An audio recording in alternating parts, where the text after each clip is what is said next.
भाई जो गुरु वचन पे डट गे, कट गे फंद 84 के।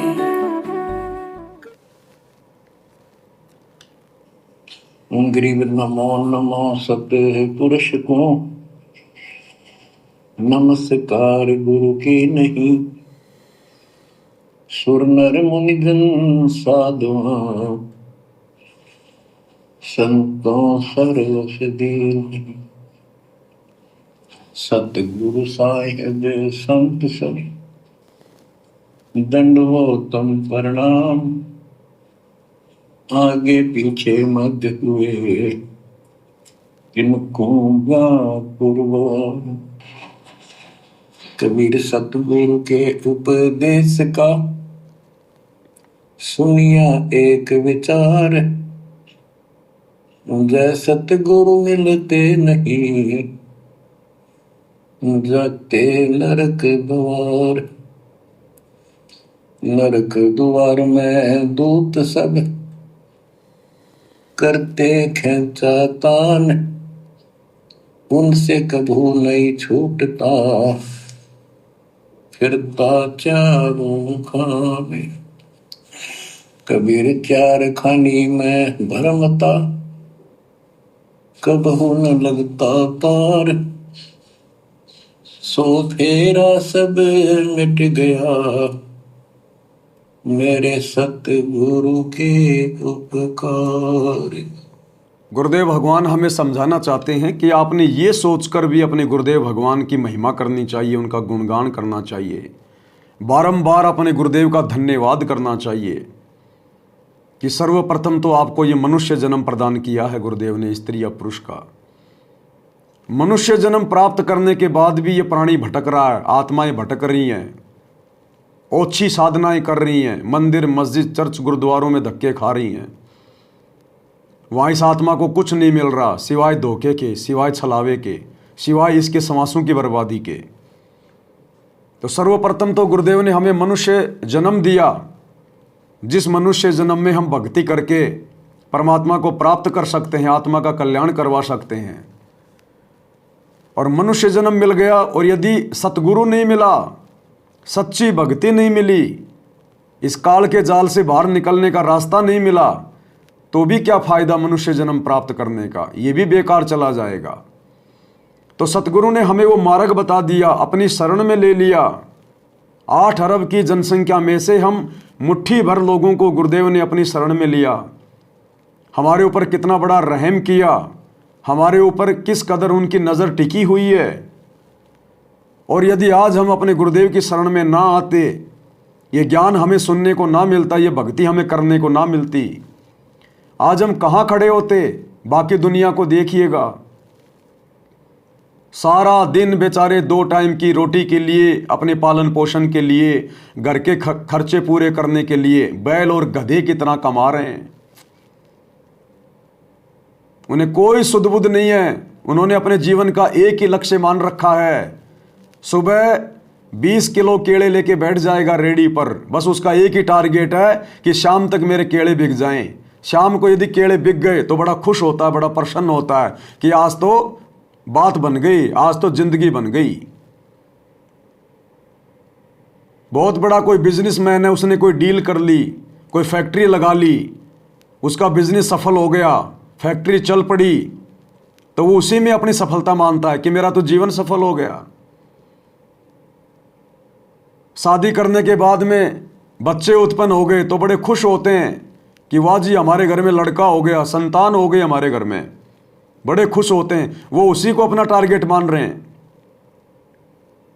चोर यदि चोरी करके, ठग यदि किसी को ठग कर, धोखेबाजी करके पैसे ऐंठ लेता है तो वो उसी में अपनी सफलता मान रहा है कि आज मैंने तीर मार लिया। लेकिन परमात्मा कहते हैं वो तो अपने कर्म फोड़ रहे हैं। कर्म जो ईमानदारी से काम कर रहा है उसके भी कर्म फूट रहे हैं, क्योंकि मनुष्य जन्म केवल केले बेचने के लिए नहीं मिला, सब्जी बेचने के लिए नहीं मिला, बिजनेस खड़ा करने के लिए नहीं मिला, शादी करके मात्र बच्चे पैदा करने के लिए नहीं मिला। ये तो तेरे कर्म है, ये तो तेरे भाग्य में लिखा हुआ है जो तुझे मिला। परंतु इस मनुष्य जन्म प्राप्ति का कुछ और प्रयोजन है जो अभी तुझे पता भी नहीं है, और वो है मोक्ष की प्राप्ति। अन्यथा ये तेरा पढ़ना लिखना नौकरी करना धन कमाना सब कुछ बेकार है। आज इंसान की उम्र कितनी है? वैसे तो कलयुग में 100 साल की मानी गई है, लेकिन वर्तमान में देखा जाए जिस प्रकार से वातावरण हो गया, खान पान हो गया, लोगों के विचार हो गए, 70 से 80 साल लास्ट मान के चलें। 80 वर्ष 80 वर्ष में अपनी लाइफ के 20 से 25 साल वो व्यक्ति एजुकेशन प्राप्त करने में बर्बाद कर देता है, पढ़ाई करने में बर्बाद कर देता है। माता पिता उसके ऊपर कई लाखों रुपया बर्बाद कर देते हैं, उसको डॉक्टर बनाने के लिए, इंजीनियर बनाने के लिए, बड़ा अधिकारी बनाने के लिए। बन गया बड़ा अधिकारी, इंजीनियर बन गया, डॉक्टर बन गया, उसने अपने उम्र के 20-25 साल तो खराब कर दिए पढ़ाई करने में। फिर वो नौकरी लग गया, बहुत ज्ञान हो गया उसको, बड़ी बड़ी उसने पुस्तकें पढ़ ली, बहुत नॉलेज है उसको, कई भाषाएं आती हैं, अंग्रेजी भी आती है, चाइनीज भी बोल लेता है, कई भाषाएं बोल लेता है, बड़ा ज्ञानी सिद्ध हो गया कि फला फला व्यक्ति बहुत नॉलेज वाला है, बहुत ज्ञानी है। नौकरी लग गया, बहुत पैसा कमा लिया। अच्छा, 80 साल तो केवल मान के चलते हैं एवरेज, बाकी बीच में कब मर जाए कोई भरोसा नहीं। बीच में एक्सीडेंट भी हो सकता है, किसी बीमारी से मर सकता है, हार्ट अटैक भी आ रहे हैं लोगों को आजकल बहुत ज़्यादा, किसी भी कारण से उसकी मौत हो सकती है। अब जिस दिन उसकी मृत्यु होगी, मान लो 80 साल वो पूरा जी लिया, 80 साल के बाद उसकी मृत्यु हो गई, अब कहाँ जाएगा? मान लीजिए उसको दोबारा से मनुष्य जन्म मिल गया। वैसे तो सीधा आदमी 84 में जाता है, एक मनुष्य जन्म के बाद सीधा 84 लाख योनियां भोगता है। गधा, कुत्ता, सूअर, बैल, बकरी, हाथी, शेर, बाघ, चीता, घड़ियाल, पता नहीं क्या क्या बनेगा। उसके बाद फिर दोबारा एक मनुष्य जन्म मिलता है। चलो मान लिया मनुष्य जन्म के बाद उसके कुछ अच्छे संस्कार थे, भक्ति थी, तुरंत उसको दोबारा से परमात्मा ने एक मनुष्य जन्म दे दिया। अब उसके पिछले जन्म की पढ़ाई कहाँ गई? जो उसने 20-25 साल बर्बाद किए थे कई भाषाएं सीखने में, ज्ञान प्राप्त करने में, अब उसका वो नॉलेज कहाँ गया? 0/0। उसको वो अंग्रेजी भाषा का ज्ञान, फारसी भाषा का ज्ञान, चाइनीज भाषा का ज्ञान कहाँ गया? 0/0। उसको फिर से अपनी यात्रा शुरू करनी पड़ेगी, स्कूल जाना पड़ेगा, मास्टरों के डंडे खाने पड़ेंगे, उसको कोचिंग करनी पड़ेगी, बहुत मेहनत करनी पड़ेगी। फिर कहीं जाकर 20-25 साल में वो थोड़ा बहुत ज्ञानी बनेगा, फिर छोटी मोटी नौकरी लगेगा। वो पिछली नौकरी कहाँ गई? पिछली नौकरी से उसने जितना धन कमाया था, जितनी कोठियां बनाई थी, जितनी गाड़ियां खरीदी थी, वो कहाँ गई? तो भाई और बहनों, परमात्मा हमें यही सारी बातें समझाते हैं कि बच्चों, आज तुम्हें वो परमात्मा मिल गया, यहां तुम इतनी मेहनत करके, इतना समय बर्बाद करके भी इन सुखों को आजीवन अपने पास नहीं रखते। ये सुख हमेशा के लिए तुम्हारे साथ नहीं रहते। ये पढ़ाई, ये नॉलेज, ये जानकारी सदा तुम्हारे पास नहीं रहती। आज तुम पढ़ लिख के जानकारी प्राप्त करके तुम बैरिस्टर बन गए, जज बन गए, तुम सुप्रीम कोर्ट के। मरना तो सबको है, और सत भक्ति नहीं की मनुष्य जन्म में तो बनना उसको 84 लाख में गधा कुत्ता है। अब वो सुप्रीम कोर्ट का जज कल को जानवर बन गया, गधा कुत्ता बन गया। कहां है उसकी नॉलेज? कहां रहा उसको संविधान का ज्ञान? कहां रही उसकी वो इज्जत? कहां है उसका वो धन?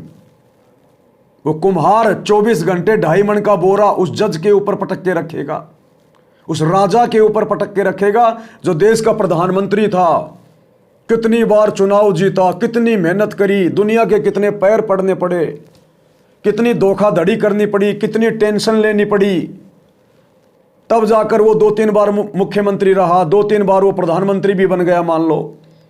खूब उसने देश विदेश की यात्रा कर ली, दुनिया घूम लिया। और परमात्मा कहते हैं बिना परमात्मा की भक्ति के वो राजा फिर अगले जन्म में क्या बनेगा? एक हरि की भक्ति बिन राजा गधा होय, माटी लदे कुम्हार की घास न डाले कोय। अगले जन्म में वो राजा, क्योंकि मरना तो उसको भी है, वो बन गया फिर गधा, क्योंकि बनना पड़ेगा, परमात्मा का विधान है, भक्ति उसने की नहीं। इस मनुष्य जन्म को प्राप्त करके ये सारे उल्टे काम करता रहा। इन कार्यों की परमात्मा के दरबार में कोई कदर नहीं है, कोई इज्जत नहीं है, कोई पहुंच नहीं है। परमात्मा तो केवल भक्ति देखेगा कि बेटा तेरे को भक्ति के लिए भेजा था, लायक नहीं लाया, क्या कमा के लाया, दिखा। कबीरा सब जग निर्धना, धनवंता ना कोई, धनवंता सो जानिए जिसके पास राम नाम है। जो गुरु बचन पे डट गे, कट गे फंद 84 के, कट गे फंद 84 के, कट गे फंद 84 के।